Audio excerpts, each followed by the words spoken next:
Welcome to Music Over Matter. Today we're going to be discussing The Idol since it just finished. So we're going to split this video into two parts. Spoiler free and spoilers. We're of course going to start with spoiler free. So if you haven't watched it, you have a little bit of a chance. And then we'll let you know before the spoilers start, of course. The Idol has been getting a lot of hate online. It's kind of mixed. But we're going to start with the positives since everyone seems to be negative.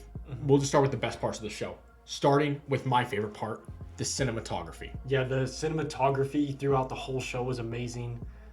Some of the shots were I'm like, yo, that looks crazy. It's really good cinematography. Yeah, I like the colors with it, the symbolism with the cinematography in certain parts.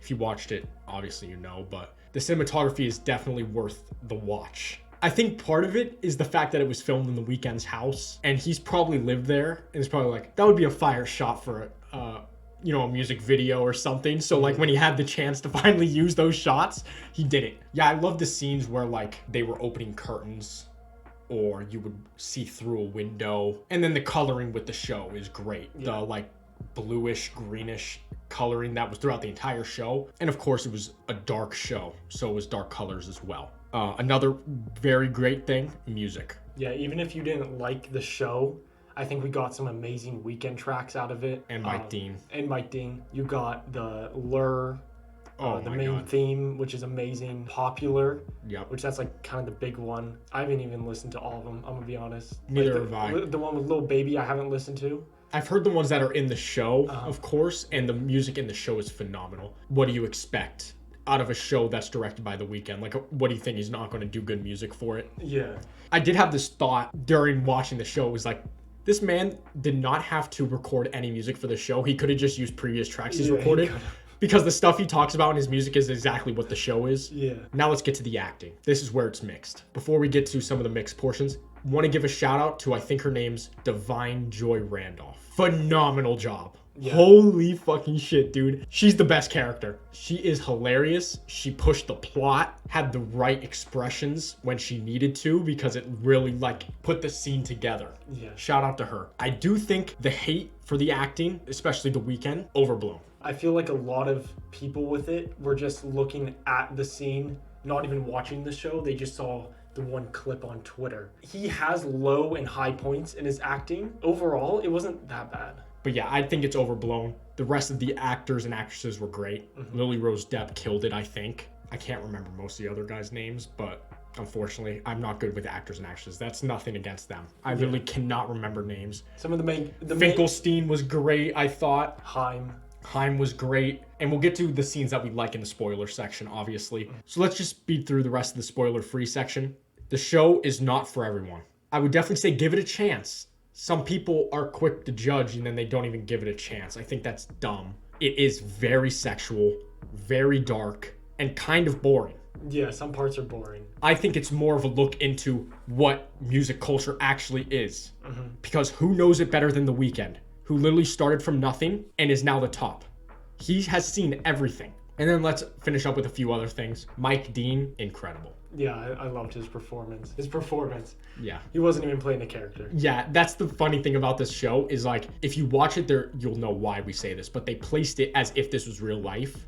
This was not an alternate universe. This is it. And Mike Dean... He exists in this reality. Exists in this reality, so he did not play a character at all. Just all the culture references. We're not going to mention them here because if you do decide to go watch it, I want you to experience them for the first time like we did because it was so funny.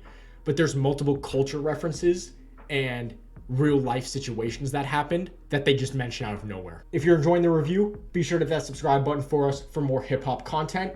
That was done with the spoiler free section. So now let's get to the spoilers. Let's just start with going over some of the scenes that we liked. It's more in my head because episode 5 just finished. It just amazed me how well it looked. Haim walking up the stairs, camera pans up to Jocelyn at the pool smoking, and then he walks around the corner, but it's through glass. Yeah.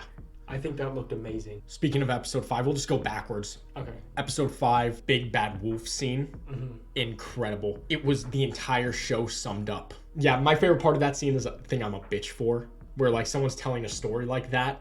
Haim is telling Tedros the story, and then he looks at him and goes, oh, Daddy, why weren't you scared? because I am the hunter. That scene was incredible to me. Yeah. Um, and he's like telling him like you. Yeah. He's not saying you. Yeah, and Tedros knows it, even though he's drunk in that scene. The entirety of episode 5, except the end, was good. We'll get to the end in a second. And then the camera pans back over someone's shoulder, and he's getting taken away by security. But then they go into the car, and Haim's there, offering him money. We'll get to why that scene ends up being weird when we talk about the end. Another funny scene that I liked was the scene where it was either in 3 or 4, where Destiny and Haim are talking to Tedros and Jocelyn. When they finish up, they go by Leia and say like, "Oh, nice guy," or whatever. And then they go into a car. And I'm like, "Oh shit." Yeah. And then they get in the car and they're like, "What the fuck?" Yeah. They did a lot in the show of that. Yeah. Like saying something and then it goes to a different scene straight after. Like, oh, okay. Speaking of episode 3, Valentino scene. It was very weird, but I really liked it. I think that was one of the funniest scenes in the entire show. Absolutely. It was so funny. Let me catch you staring at her one more time. That shit was so funny. That's the part earlier that I was talking about. People were saying him getting angry with the bad acting. I don't think that was bad at all. No, I feel like Tedros is kind of insecure. No, he is. That's why Yeah, he's the maniac. Yeah. So him being like angry like that, he's angry but not like angry, you know? Yeah, I don't think he's trying to act tough. Yeah, that's the entire point of his character. See, that's where it gets into like, do people even watch the show? Yeah. Or are you just seeing clips? Another scene, we'll just go quickly. The table scene, where they're sitting at the table for dinner. Oh, yeah. That scene was phenomenal cinematography wise. Pushed the plot hella. Let's get into some of the scenes we don't like. The episode 2 scene.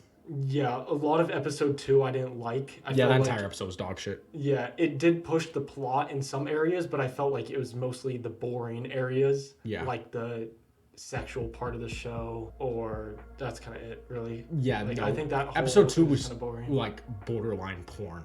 Actually, it was. I would argue it was. Yeah. Like, straight up. Yeah, episode 2 was so dog shit. There was a couple scenes that were a hard watch. That was one of them. Another scene that was so hard to watch was the scene, I think his character's name was Xavier, where he was getting shocked with dog call. That shit was... I was like, I'm skipping this. Yeah, but like looking at it from now, it didn't really push the plot, that scene, at all either. Like it did something to like the energy of the room, I feel like. Yeah. But it didn't really do much. That's where it got so weird. It was as if Xavier folded immediately. Yeah. He got shocked, and instead of hating Tedros more, he started being his pawn. Yeah, it was like... That is not how that should have worked. I don't get it. That's where it got weird. There was some characters development that made no sense. Speaking of character development that made no sense, the ending. What the fuck? Yeah, I liked the entire episode 5 except for the last like 5 minutes. It didn't make any sense at all. There's also so many plot points that didn't get wrapped up. Rob never got brought up. It just makes no sense from a principle level, right? I don't mind in the beginning there where they were getting distracted from Rob. You know, oh, Rob has assault charges. Jocelyn's like, oh, you fucking did it. Like, she knows Tedros did it. Yeah, and it was like... And then they go back to performing. That's fine, because their purpose in being there was to the tour. They don't give a rat's ass about Rob. She tells them to pay him money to get them out of their life. Okay, still no mention of Rob. 6 weeks later, still no mention of Rob. Now Tedros is back. They're claiming Tedros, like, he goes to the Vanity Fair person. She gets him on everything. She writes an article calling him a pimp, calling him, saying the IRS is after him, all that sort of thing, right? Because of all this stuff he's done. So the public sees this dude as an absolute menace on the run. And then you bring him on stage? Yeah, to a booked out show. To a SoFi Stadium show? That makes no sense from even a principal level, because she should have, if she wanted to still be with him, you just keep him private. What the fuck happened to Rob? Still no mention of Rob. What the fuck happened? You're such a weird plot point. It was an important plot point. It was, because the Weeknd started getting, or he Tedros got upset and jealous. What were you saying, the good ending? Yeah, the good ending is she just went and performed and everyone was happy. I did like that. That was kind of cool how she was at the Weeknd SoFi show. Yeah. Like, they were using the set. That's kind of sick. Man, I feel like my ending would have been, he goes up to the counter and he's like, Tedros? No. And then it was like his actual name, which I forget. Mauricio Jackson or whatever. Still no, and he just walks away. That could have been cool, because then that shows they paid him the money. He's still trying to get in. he gets turned away. Yeah. I think that would have been a perfect wrap up to Tedros. If he would have got turned away there, we would have missed a couple funny scenes, like him being surrounded by the bodyguards. I think those are his bodyguards. I was mentioning to you off camera. I think those are his bodyguards. So then when they had the chance to talk to him like he's one of the people that's annoying, they took that chance and like kind of ran with it. Yeah. But then we also would have never got the scene with Destiny. I love that scene with Destiny. I'm not like these other bitches. I will kill you. That shit was so funny. Yeah. And I think that was a good wrap up for Destiny too. But yeah, overall, I think decent show. Do I want a season 2? No. Nope. Let us know if you watched The Idol and what your overall thoughts on it were. I want to see what people that like the music industry, think about it. And we'll see you in the next video.